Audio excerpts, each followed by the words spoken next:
Welcome to everyone. In this video, we will learn how to write Kannada alphabet letters and words.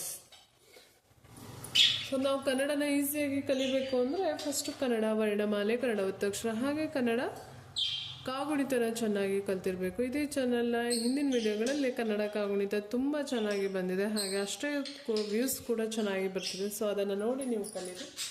ಹಿಂದಿನ ವಿಡಿಯೋದಲ್ಲಿ ನ್ಯ ಅಕ್ಷರನ ಹೇಗೆ ಬರೆಯೋದು ಓದೋದು ಅಂತ ಹೇಳ್ಕೊಟ್ಟಿದ್ದೆ. ದಿ ನೆಕ್ಸ್ಟ್ ಲೆಟರ್ ಇವತ್ತಿನ ವಿಡಿಯೋದಲ್ಲಿ ನೆಕ್ಸ್ಟ್ ಲೆಟರ್ ಏನು ಅಂತ ನೋಡೋಣ. ನೆಕ್ಸ್ಟ್ ಲೆಟರ್ ಚ. ದಿಸ್ ಇಸ್ ದಿ ಲೆಟರ್ ಚ.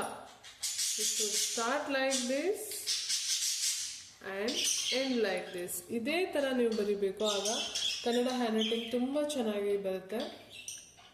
ಸೊ ಚ ಅಕ್ಷರದಿಂದ ಪ್ರಾರಂಭವಾಗುವ ಒಂದು ಪದವನ್ನು ನಾವು ಈಗ ಹೇಗೆ ಬರೆಯೋದು ಅಂತ ನೋಡೋಣ.